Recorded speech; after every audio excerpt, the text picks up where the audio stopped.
Hi செல்லக்குட்டீஸ், எல்லாரும் எப்படி இருக்கீங்க? நான் ரொம்ப நல்லா இருக்கேன். இன்னைக்கு என்ன வீடியோன்னு பார்த்தீங்கன்னா, முன்னாடி உள்ள வீடியோட கண்டினியூ வீடியோ தான் இந்த வீடியோ. இந்த அழகப்பா மியூசியத்தில் பார்த்தீங்கன்னா வள்ளல் அழகப்ப செட்டியாரை பற்றியும் தமிழ் பண்பாட்டு அருங்காட்சியகம்னு 2 பார்ட்டிஷனாக பிரித்து மியூசியம் அமைச்சிருக்காங்க. எவ்வளோதான் காசு பணம் இருந்தாலும் அது செய்யறதுக்குன்னு ஒரு மனசு வேணும். அந்த வகையில் காரைக்குடிக்கே பெருமை சேர்க்கிற விதமாக வள்ளல் அழகப்ப செட்டியார் பண்ணியிருக்காங்க. காரைக்குடிக்கு வந்தீங்கன்னா இந்த இடத்த கண்டிப்பாக மிஸ் பண்ணிடாதீங்க. அவ்வளோக்கு சூப்பராக இருந்துச்சு. எங்க எல்லாருக்குமே ரொம்ப பிடிச்சிருந்துச்சு. வள்ளல் அழகப்ப செட்டியார் பார்த்தீங்கன்னா 1909 ஏப்ரல் 6 காரைக்குடி பக்கத்தில் கோட்டை ஊர்ல தான் பிறந்திருக்காங்க. அழகப்ப செட்டியார் பார்த்தீங்கன்னா காரைக்குடியில தான் பள்ளி படிப்பெல்லாம் முடிச்சிருக்காங்க. சென்னை மாகாண கல்லூரியில வந்து இங்கிலீஷ் லிட்ரேச்சர் முடிச்சிருக்காங்க. லண்டனுக்கு போய் லாவும் முடிச்சிருக்காரு. அங்கேயே பார்த்தீங்கன்னா பைலட் லைசன்ஸும் எடுத்திருக்காங்க. வள்ளல் அழகப்ப செட்டியார் எஜுகேஷனுக்காக பண்ண கான்ட்ரிபியூஷன்லாம் என்னன்னு பார்த்தீங்கன்னா 1947 1955 வரை ஓப்பன் பண்ண காலேஜ் மொத்தம் 26. இது எல்லாமே பார்த்தீங்கன்னா 1947 1955 இந்த இடைப்பட்ட காலத்தில் தான் பண்ணியிருக்காங்க. வள்ளல் அழகப்ப செட்டியாரை பற்றி சொல்லிக்கிட்டே போகலாம், அந்த அளவுக்கு பண்ணியிருக்காங்க. நமக்கு தெரிஞ்ச அளவுக்கு நம்ம சொல்லியிருக்கோம். வள்ளல் அழகப்ப செட்டியார் பார்த்தீங்கன்னா இந்த காரைக்குடிக்கு பெருமை சேர்த்திருக்காங்கன்னு தான் சொல்லணும். இன்னைக்கு காரைக்குடினா அழகப்பா காலேஜ் தான் ஃபர்ஸ்ட் வந்து நிற்கும். அந்த அளவுக்கு காரைக்குடியில் எல்லா சிறப்பும் பண்ணியிருக்காங்க. இந்த மியூசியத்தில் பார்த்தீங்கன்னா வள்ளல் அழகப்ப செட்டியாரை பற்றி ஹிஸ்ட்ரியை ஃபுல் அண்ட் ஃபுல் இங்கே சொல்லியிருக்காங்க. பிறந்ததுலேருந்து இறந்தது வரையே என்னென்ன பண்ணியிருக்காரு, எந்தெந்த தலைவர்களை பார்த்துருக்காங்க அப்படிங்கிறத ஒரு டீட்டெயிலாக இங்கே சொல்லியிருக்காங்க. எல்லாருமே விசிட் பண்ணி பாருங்க, கண்டிப்பாக சூப்பராக இருந்துச்சு. இப்போ காட்டுற திங்ஸ் எல்லாமே பார்த்தீங்கன்னா வள்ளல் அழகப்ப செட்டியார் பயன்படுத்தின பொருட்கள் தான். குங்குமச்சிமிழ், கேண்டில் லைட்டு, அப்புறம் பார்த்தீங்கன்னா அச்சு சாதனம்னு வச்சுருந்தாங்க, இந்த கையிலே ப்ரெஸ் பண்ணுற மாதிரி. அதுக்கப்புறம் பார்த்தீங்கன்னா நம்ம மகாத்மா காந்தியோட ஸ்டாச்சு, அலங்கார மரப்பெட்டி, வள்ளல் அழகப்ப செட்டியாரோட பாஸ்போர்ட், அப்புறம் அவங்க பயன்படுத்தின மூக்கு கண்ணாடி, கை கடிகாரம்னு எல்லாமே வச்சுருந்தாங்க. பார்க்குறக்கு நல்லாவே இருந்துச்சு.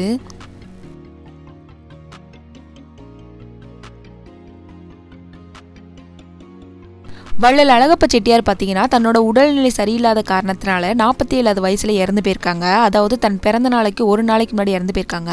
அப்போது பயன்படுத்திய நாற்காலி தான் இது. இந்த அழகப்பா மியூசியம் பார்த்தீங்கன்னா மண்டே டு ஃப்ரைடே வரை ஓப்பனில் தான் இருக்குது. ஈவினிங் 4 PM 7:30 PM வரையே ஓப்பனில் தான் இருக்குது.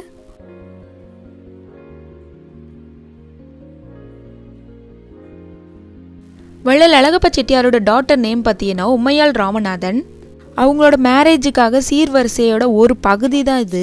பொதுவாகவே பார்த்தீங்கன்னா காரைக்குடி பக்கத்துலாம் பார்த்தீங்கன்னா செட்டியார் வீட்டில் வந்து பொதுவாகவே திருமண நிகழ்ச்சின்னு பார்த்தீங்கன்னா அந்த பொருட்களை பார்க்குறக்காவே ஒரு ஜனங்கள் போவாங்க. அந்த அளவுக்கு நிறையாவே வச்சுருப்பாங்க. ஒரு அண்டான்னு எடுத்துக்கிட்டிங்கன்னா பெரிய அண்டாலேருந்து கடைசி அளவு வரைய வச்சுருப்பாங்க. ஒரு அண்டாவுக்கே பார்த்துக்கோங்க. அப்போனா பார்த்துக்கோங்க, ஒவ்வொரு பொருளுமே பெருசுலேருந்து சின்ன வரைய அடுக்கடுக்காக வைப்பாங்க. இது மாதிரி அழகப்ப செட்டியார் பார்த்தீங்கன்னா தன் மகளுக்கு திருமண சீர்வரிசையில் ஒரு பகுதி தான் இது. நம்ம வள்ளல் அழகப்ப செட்டியார் பார்த்தீங்கன்னா பத்மபூஷன் விருது பெற்றிருக்காங்க. இந்த விருதை நான் இப்போ தான் ஃபஸ்ட் டைம் நான் பார்க்குறேன்.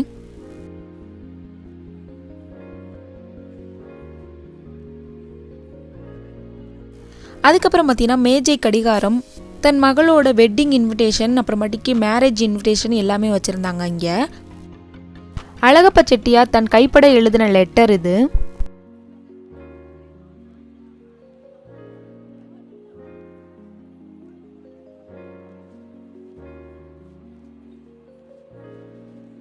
மகாத்மா காந்தி அவர்கள் பார்த்தீங்கன்னா வள்ளல் அழகப்ப செட்டியாரை பற்றி புகழாரம் சுட்டியிருக்காங்க. அழகப்பாவை போன்ற தர்மகத்தார்கள் நாடெங்கும் பெருக வேண்டும் சொல்லிட்டு புகழாரம் சுட்டியிருக்காங்க. இது மாதிரி பெரிய பெரிய தலைவர்கள் வந்து புகழாரம் எல்லாமே இங்கே காட்சிப்படுத்தப்பட்டிருந்துச்சு. அது எல்லாத்தையுமே நாங்கள் டீட்டெயிலாக பார்த்துக்கிட்டு வந்தோம். இந்த மியூசியம் போனதுனால எங்களுக்கு நல்லாவே யூஸ்ஃபுல்லாக இருந்துச்சு. வள்ளல் அழகப்ப செட்டியாரை பற்றி நிறைய டீட்டெயில் எங்களால் தெரிஞ்சுக்க முடிஞ்சு. நம்ம காரைக்குடி தான், ஆனால் இந்த இடத்த எப்படி மிஸ் பண்ணோம்னே தெரியலை. இதான் நான் ஃபஸ்ட் டைம் இங்கே வரேன். இங்கே வந்ததுக்கப்புறம் பார்த்தீங்கன்னா அவ்வளோ டீட்டெயிலாக எனக்கு தெரிஞ்சிச்சு.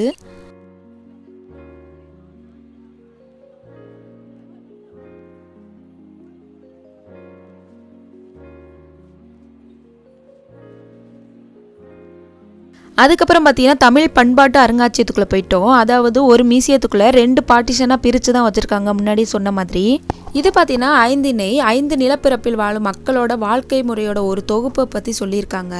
அங்கே எப்படி உணவு முறை எப்படி இருந்துச்சு, அவங்க பயன்படுத்தின பொருட்கள் எல்லாமே வச்சுருந்தாங்க. அது பார்க்கவே எல்லாருக்குமே டீட்டெயிலாக புரியும். அந்தளவுக்கு அப்படி காட்சிப்படுத்தி வச்சுருந்தாங்க. அதெல்லாம் எல்லாத்தையுமே நாங்கள் பார்த்துக்கிட்டு போய்க்கிருந்தோம். தமிழர்களோட சிறப்புகளை வந்து வெளிப்படுத்துகிற விதமாக இந்த மியூசியம் அமைஞ்சிருக்குன்னே சொல்லலாம். இங்கே பார்த்தீங்கன்னா ஓலைச்சுவடி, அதில் வச்சு எழுதுகிற எழுத்தாணி எல்லாமே வச்சுருந்தாங்க. பார்க்குறக்கே அழகாக இருந்துச்சு.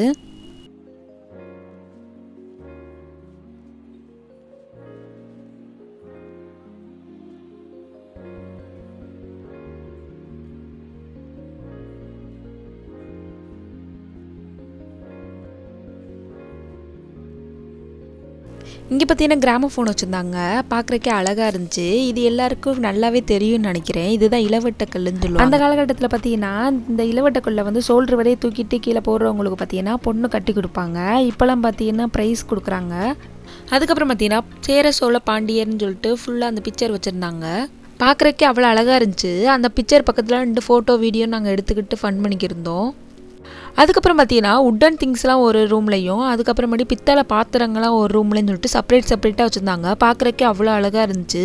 இந்த ரூம் பார்த்தீங்கன்னா உட்டன் திங்ஸ்லாம் எல்லாமே வச்சுருந்தாங்க. இந்த தவக்கிற குழந்தையெல்லாம் பார்த்தீங்கன்னா நடக்கிறதுக்காக நடவண்டி யூஸ் பண்ணுவாங்க, அந்த திங்ஸ்லாம் வச்சுருந்தாங்க. அதெல்லாம் பார்த்தோட்டியே எனக்கு பழைய மெமரிலாம் ஞாபகம் வந்துருச்சு. சின்ன பிள்ளையில இதெல்லாம் வச்சு நாங்கள் நிறைய தடவை விளையாண்டுருக்கோம். ஆனால் நடக்கிறதுக்கு மட்டும் யூஸ் பண்ணல, இதை விளையாடுறதுக்கும் நாங்கள் யூஸ் பண்ணியிருக்கோம்.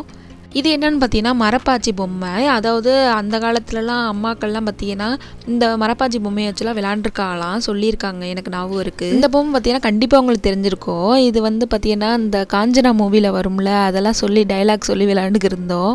அதுக்கப்புறம் இந்த திங்ஸை பார்த்தோட்டு தான் நாங்கள் ரொம்ப ஷாக் ஆகிட்டோம். எந்த மியூசியத்துலையுமே இது மாதிரி வச்சுருப்பாங்களான்னு எனக்கு தெரியலை. எதுக்குன்னா இந்த மியூசியத்தில் செட்டிநாட்டு தாலி வச்சுருந்தாங்க. காரைக்குடி பக்கத்தில் செட்டியார் வீடுகள்லாம் பார்த்தீங்கன்னா இதை வந்து தாலின்னு சொல்ல மாட்டாங்க, கழுத்துருன்னு சொல்கிறாங்க. அதாவது பல உருவங்கள் சேர்ந்த மாலை, அதனால தான் கழுத்துருன்னு சொல்கிறாங்களாம். இதில் பார்த்தீங்கன்னா குச்சி, தும்பு, துவளை அப்படின்னு சொல்லிட்டு நிறைய திங்ஸ் சொல்கிறாங்க அந்த இருக்கிறதுலையே. செட்டிநாடு தாலியெல்லாம் பார்த்தீங்கன்னா இரும்பு பெட்டி தாலின்னு தான் சொல்லுவாங்க. எதுக்குன்னா கல்யாணத்து அன்னைக்கு மட்டும்தான் இந்த தாலி போடுவாங்க. மற்ற நாள்லாம் இந்த பக்கத்தில் இருக்க தாலியெல்லாம் இருக்குது பார்த்தீங்களா, அது மாதிரி தான் போடுவாங்க. மற்ற நாள்லாம் பார்த்தீங்கன்னா இரும்பு பெட்டிக்குள்ளே தான் இருக்குமா, அதனால தான் அந்த பேர் சொல்கிறாங்க. அதுக்கப்புறம் பார்த்தீங்கன்னா 8 முழம் வெட்டின்னு நிறைய திங்ஸ் வச்சுருந்தாங்க, எல்லாத்தையும் பார்த்துக்கிருந்தோம். அதுக்கப்புறம் இந்த பக்கத்து பார்த்தீங்கன்னா பூஜை சாமான்கள் எல்லாமே வச்சுருந்தாங்க. அதுக்கப்புறம் பார்த்தீங்கன்னா கிச்சனுக்கு தேவையான எல்லா திங்ஸுமே வச்சுருந்தாங்க பித்தளையில், அதையும் பார்த்துக்கிருந்தோம். டிப்பன் கேரியர்லேருந்து தூக்குச்சட்டிலேருந்து. அதுக்கப்புறம் பார்த்தீங்கன்னா இதுதான் ஹைலைட்டு, தராசு வச்சுருந்தாங்க. தராசோட அந்த கல் முதற்கொண்டு பித்தளையில் வச்சுருந்தாங்க, அதெல்லாம் பார்த்துக்கிருந்தோம். இங்கே இருக்க எல்லா திங்ஸுமே வித்தியாசமாக இருந்துச்சு, எல்லாத்தையும் பார்த்துக்கிருந்தோம். அவ்வளோ அழகாகவும் இருந்துச்சு. அப்புறம் பார்த்தீங்கன்னா ஷோகேஸ் திங்ஸ் எல்லாமே வச்சுருந்தாங்க. இது என்னென்னு பார்த்தீங்கன்னா பித்தளையில் வந்து இட்லி சட்டி வச்சுருந்தாங்க. எங்கள் உயரத்துக்கு இருந்துச்சு, அவ்வளோ பெருசாக இருந்துச்சு. வீடியோவில் பார்க்கும்போது கூட குட்டியாக இருக்குது. இதிலலாம் எப்படி தான் இட்லி ஊற்றி சாப்பிட்ருப்பாங்கன்னு எங்களுக்கு தெரியலை. அதெல்லாம் சொல்லி பேசி சிரிச்சுக்கிட்டு இருந்தோம். இதான் பார்த்தீங்கன்னா காசிப்பானைன்னு சொல்லுவாங்க. இதெல்லாம் கல்யாணத்துக்கு சீர வைப்பாங்க இப்போயும். அதை எல்லாமே பார்த்துக்கிட்டே அப்படியே வீடியோ எடுத்துக்கிட்டு போய்கிட்டு இருந்தோம்.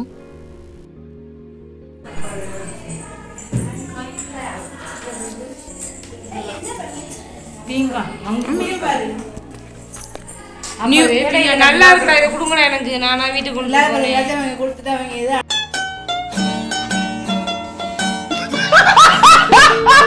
அங்கே இருக்க ஒவ்வொரு திங்ஸும் பார்த்தீங்கன்னா அவ்வளோ அழகாக இருந்துச்சு, அவ்வளோ யூனிக்காக இருந்துச்சு. அதனால தான் அதை பார்த்துட்டு எங்களுக்காச்சும் கொடுங்கங்கிற மாதிரி பேசிக்கிட்டு இருந்தாங்க. அவ்வளோக்கு சூப்பராக இருந்துச்சு. அதுக்கப்புறம் பார்த்தீங்கன்னா இந்த மண் வீடெலாம் பார்த்தீங்கன்னா அவ்வளோ அழகாக இருந்துச்சு. செப்பரேட்டாக தனியாக வச்சுருக்காங்க. இதெல்லாம் அந்த காலத்து பழமையை வந்து இது பறைசாற்றும் விதமாக இருக்குது.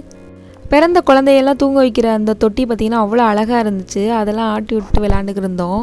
ஓவராலாக அந்த மியூசியம் பார்த்திங்கன்னா அவ்வளோ சூப்பராக இருந்துச்சு. கண்டிப்பாக எல்லோரும் விசிட் பண்ணி பாருங்கள், சூப்பராக இருந்துச்சு. அதுக்கப்புறம் பார்த்திங்கன்னா நாங்கள் மியூசியம்லேருந்து கிளம்பிட்டோம். அதுக்கப்புறம் பார்த்திங்கன்னா ஒவ்வொருத்தவங்க ஸ்டாப்பிங்லையும் இறக்கி விட்டாச்சு. நாங்கள் பார்த்திங்கன்னா புது பஸ் ஸ்டாண்ட் பக்கத்தில் இருக்க ஜெய்னிகா ஹோட்டலுக்கு போயிருந்தோம். அங்கே பார்த்திங்கன்னா ஈவினிங் 4 o'clock மேலே தானே சாட் ஐட்டம்லாம் இருக்கும், அதனால பாவ் பஜ்ஜி எல்லோரும் ஆர்டர் பண்ணி சாப்பிட்டோம். எல்லாருமே சூப்பராக இருந்துச்சு.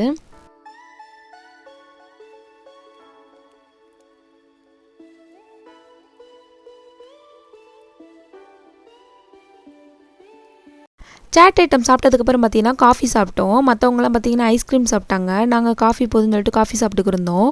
அன்றைக்கி நாளே சூப்பராக போணுச்சு. அதுக்கப்புறம் எல்லாருமே வீட்டுக்கு கிளம்பிட்டோம். இந்த வீடியோ உங்களுக்கு பிடிச்சிருந்துச்சுன்னா லைக் பண்ணுங்கள், ஷேர் பண்ணுங்கள், சப்ஸ்கிரைப் பண்ணுங்கள். பக்கத்தில் இருக்க பெல் ஐக்கானை கிளிக் பண்ணுங்கள். அப்போ தான் நான் போடுற அடுத்த வீடியோலாம் உங்களுக்கு நோட்டிஃபிகேஷனில் காட்டும். மறக்காம சர்ப்ரைஸ் பண்ணுங்கள். தேங்க்யூ.